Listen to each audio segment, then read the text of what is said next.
Welcome to Subramani. Uh, Yesterday I was talking to a nephew of mine, and he's joined a startup, employee number 2, employee number 3, or maybe employee number 5. And when I was talking to him, and also completely unconnected but parallel to this, another young person I know, maybe about 40, 45 now, he is in a startup which is doing very specialized work for some American companies and European companies. I don't think he has too many clientele in India, and he's going through hell in a physical sense, that he's going through some illness, some failure, kidney failure, and liver trouble and things like that. And he's bedridden most of the time, 3 days in a week, 4 days in a week he's in the hospital. So absolutely crippled. So I'm not trying to draw parallels between them, but let me give you some startup tips.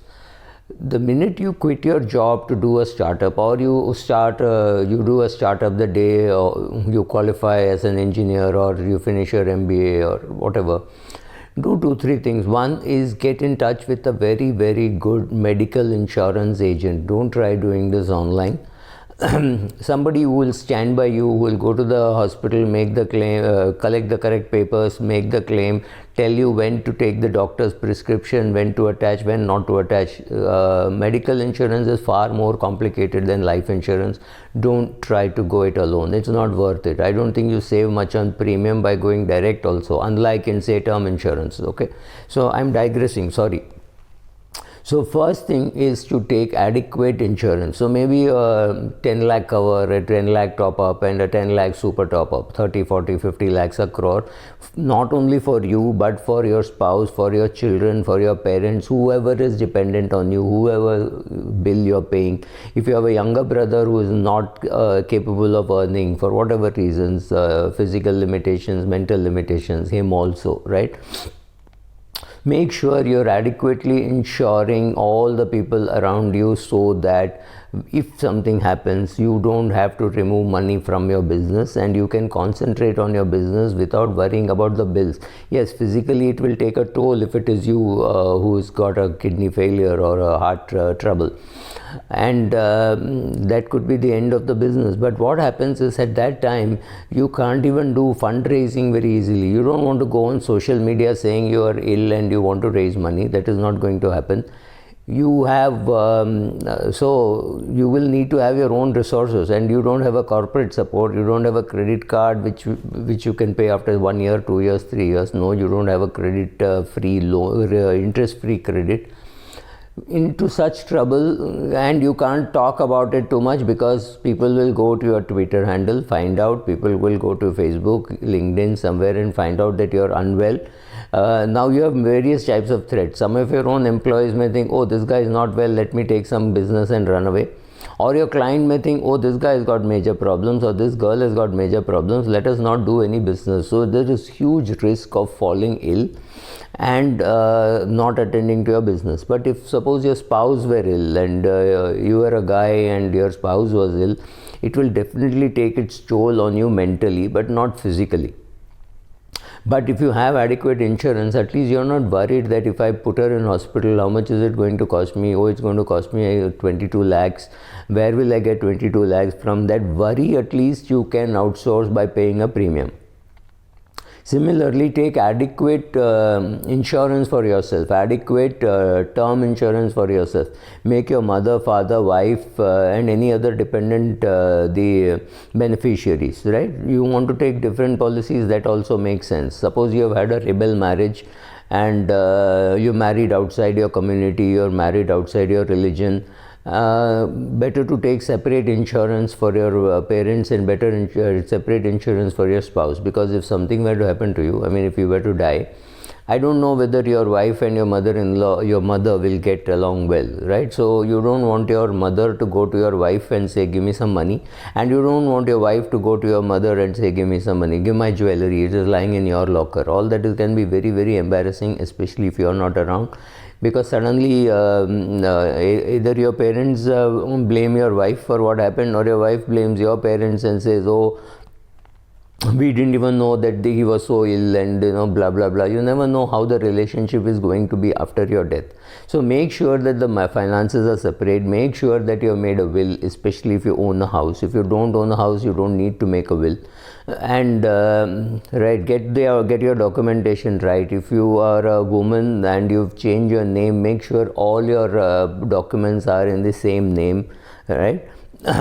Also make sure that you are not investing the money of your parents or in-laws or your spouse, your brothers, etc. Now let me just explain. What happens is, when you do a startup, it is very tempting because you need 5 lakhs, 10 lakhs, 2 lakhs, whatever, some small bits of money now and then. And it is very tempting to see that your father has retired and he has got some 48 lakhs from pension, some 22 lakhs in gratuity, right? So it is very tempting to say, can I borrow 5 lakhs from you? Do not borrow from your parents. Do not put your parents' money in equity, especially in a market like this. Because yes, they will need some inflation protection. If you are 30, your parents are likely to be in their 60s and they are likely to live maybe till their 90s.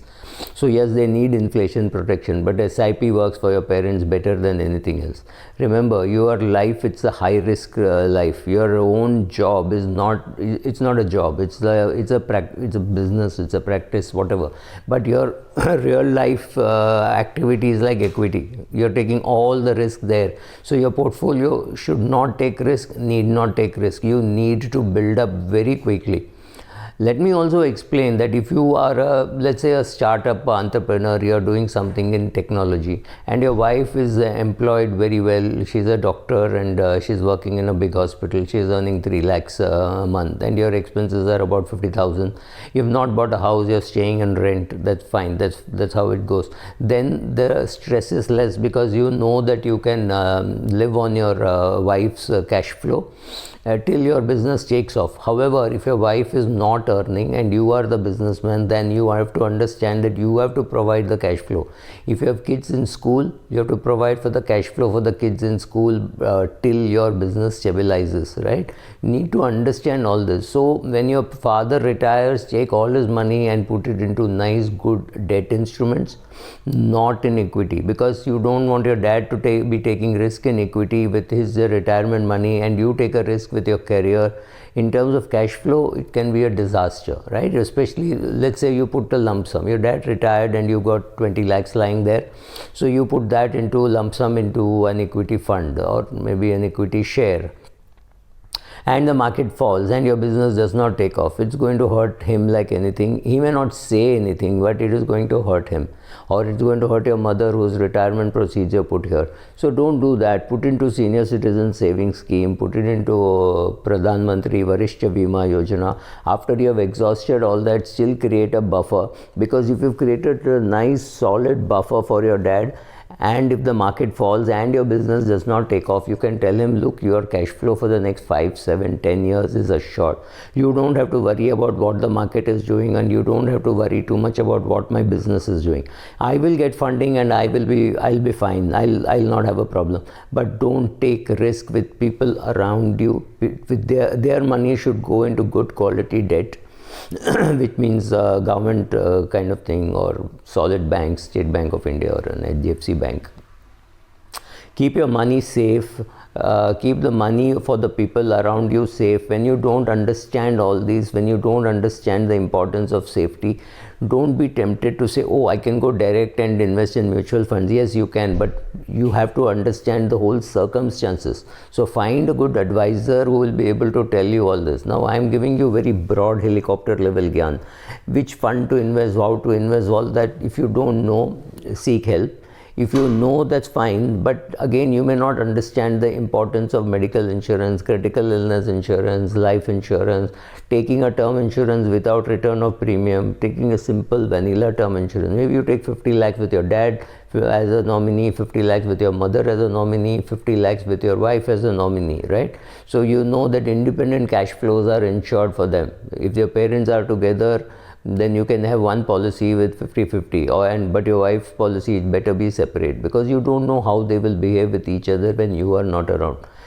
right? So as a startup entrepreneur, take adequate term insurance, take adequate medical insurance. Don't invest your parents' money. Use it for an emergency. Thank you.